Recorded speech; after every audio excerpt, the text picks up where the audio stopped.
This blank may be a little tough to see the way it is, but I think you'll appreciate it once I explain. This is a piece of Fordite from Harden Penworks. And I was talking to Mike Harden and I said, hey, how do you drill your Fordite? You know, I've had trouble in the past where it wants to chip out real bad. And he told me he wraps it in this plastic wrap really tight. He puts a lot of layers around it. He drills it, cuts it, does everything while it's in the wrap. Then he just takes a razor knife, slits it, pulls it off right when he's ready to go to the lathe. So we're going to give this a try. I've already got it marked for my tubes. There's my center point. I've got a gorgeous gunmetal and gold Classic Elite Rollerball kit that I'm excited to put it in. And if all goes well, we should have a really amazing Fordite pin. I thought about this long and hard. Initially, I was going to try to drill all the way through the blank and then cut it in hopes of avoiding a blowout. But I'm really nervous about the heat that's going to be generated by the drill bit. And I didn't want to have to drill through too long of a piece where I could get a lot of heat buildup and cause it to separate. So I'm going to go ahead and cut it, and then we'll drill from the center out on both pieces, and hopefully we'll have no issue with blowout on our blank.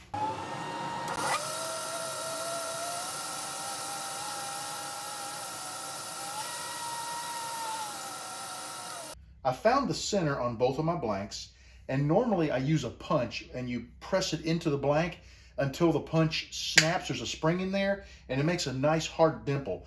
I didn't want to do that because I was afraid I might actually spread the paint apart. So I just pressed it hard enough to put just a dimple on the surface. I didn't let that spring recoil.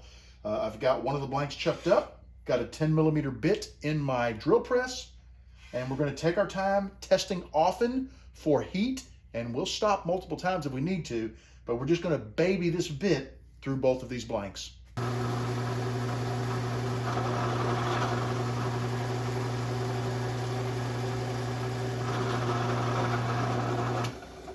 going to pause real quick and test the bit. It's a little warm, so I think I'm going to just give it a few minutes to cool. I made it a little over 1/2 of an inch, probably between 1/2 and 3/4. We're going to let this cool, and then we'll come back and drill a little farther.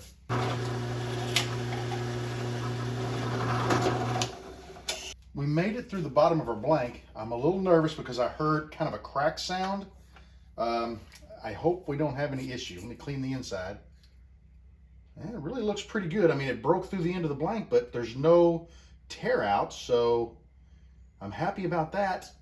Hopefully this plastic is a good idea and it keeps that blank together. This is the larger of the two.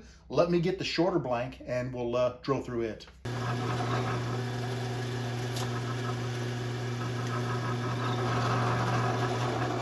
No cracking noise on the second blank, so I'm happy about that. And it looks really nice. Let me show you both sides of this blank. There's the entry hole. There's the exit hole right down the middle. And no chip out, no blowout. So looks like the plastic wrap method is helping. I'm excited about that. Let's get the tubes glued into these and see what happens when we turn them. I decided to break out my jig and take the corners off of the Fordite blanks. I'm hoping by getting rid of this hard 90, it'll make them a little easier to turn. First thing we're going to need to do though is we want to take the plastic wrap off of the blanks. Just give it a quick slice with the razor knife. And he put quite a few layers on here. That was one of the things he told me is the more layers, the better. So we're going to go ahead and, there we go. Just unwrap. All right, there's our blank. Looks good. Let me get the plastic wrap off of the second blank, and we'll be back to take the corners off.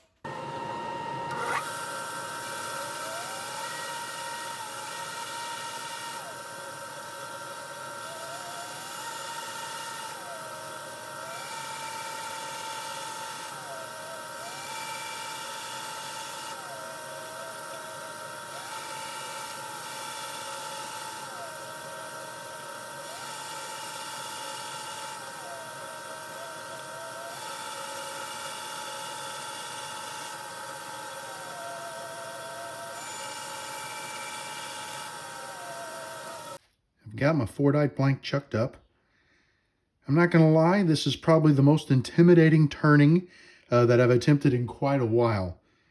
I'm really nervous about it.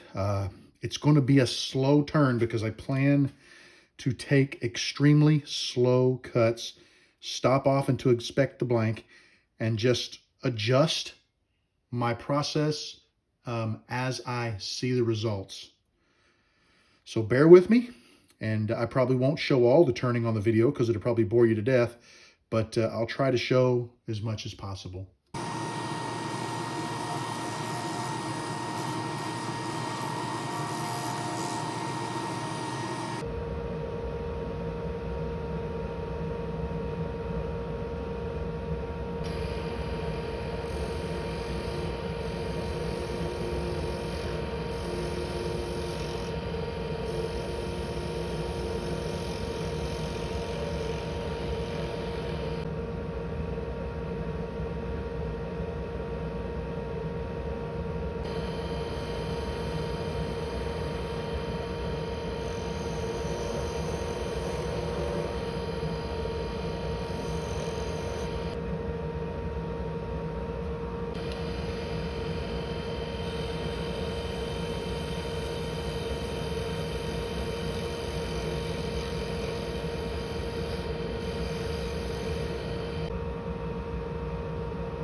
I think I've had all of the turning on this blank that I can take. This was a stressful turn. I was nervous the entire time. I am not right at the bushings. I'm slightly above the bushings on all four ends of the blank. I'm not going to worry about that because I'll sand right down to the bushings. I just didn't want to take a chance. I tell you, it was a difficult turn. I was so nervous the entire time, but I'm really happy with how the blank looks. So now I'm going to focus my effort on sanding it smooth in order to be able to put the nicest possible finish on this blank.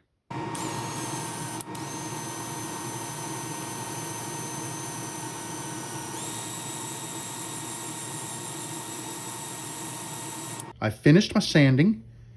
It went really well. I have a nice fit at each of the bushings. So when I assemble this pin, the fit and finish should be wonderful. I'm going to get the blank on my non-stick bushings. Then we're going to clean it with some denatured alcohol, and we're going to put a finish on it. And of course, we're going to use CA because it'll give it a nice thick finish. It'll kind of look like a clear coat, I think. So this pin ought to look really good when I get done finishing it. Got some denatured alcohol. I'm just going to wipe the blank. Ooh, that really popped. Flip the lathe on here. Let me fold this over. Let's get a clean side. And we'll dust both blanks again. Wow, this is going to be beautiful. Take a look at that. That's going to look gorgeous with a finish on it. I'm going to let it spin for a few minutes and just make sure all of the denatured alcohol evaporates. Then we'll be back to apply our first coat of CA. Since this material is not porous, instead of using thin CA, I'm going to go straight to medium. Normally the thin is used to sort of soak in and put a sealer on the blank, but I just don't think we need it.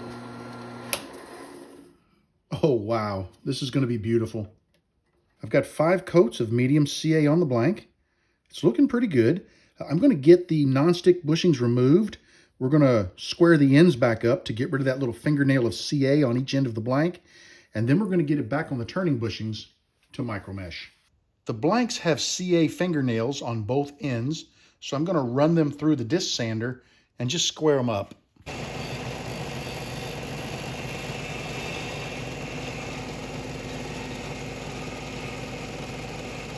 The blanks are looking really nice. I'm going to get them back over to the lathe, and we're going to go ahead and micromesh them and polish them up. For the micromesh process, I'm going to hold the pad on each blank for 15 seconds.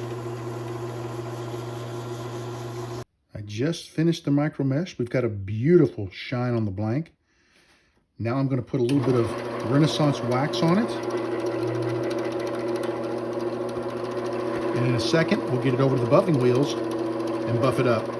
We are ready for assembly. Let's start with the nib end of our pin.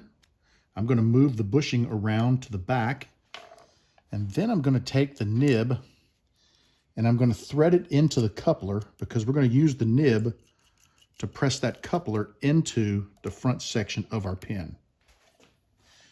Very carefully now.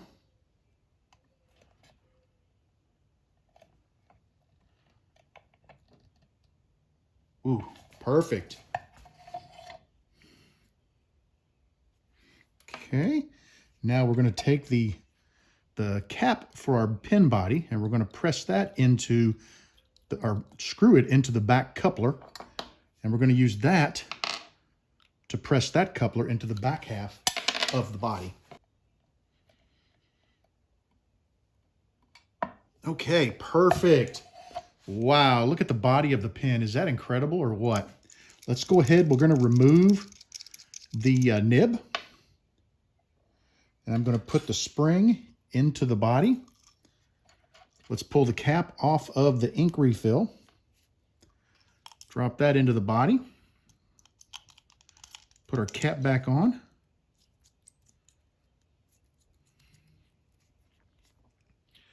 Now look at that. Is that not gorgeous? Wow. I'm going to lay this behind the press because I don't want it to roll off the table. Now let's turn our attention to the body or the cap of our pin. I'm going to flip the bushing around, and I'm going to thread this cap onto this back coupler. So I've got something to press against, and we're going to press that into the pin.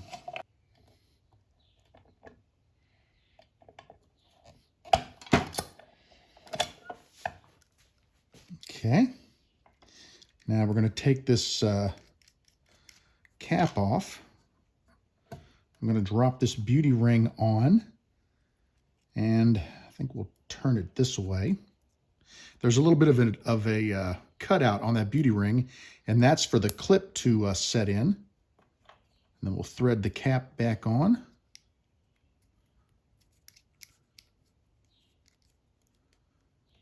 You'll notice if you put one of these pins together, but this little gold trim ring has a cutout that the clip needs to set in. I'm going to take the coupler, I'm going to thread it into the pin like this. Now we're going to put the end on the pin, or the cap on the pin, and we're going to align it. Once we align it, now we should be able to press the pin together.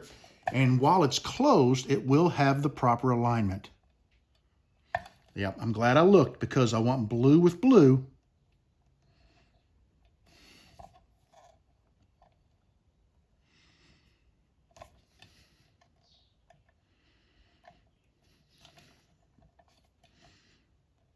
I'm just making final adjustments here. Twisting the pin. There we go. That's how I want it to look. All right, and now while the pin is closed and laying on your desk, you're going to see the blue lines up there, and on this side it's a little more red, but that's how you want your pin to line up. When it's closed, the colors should all align.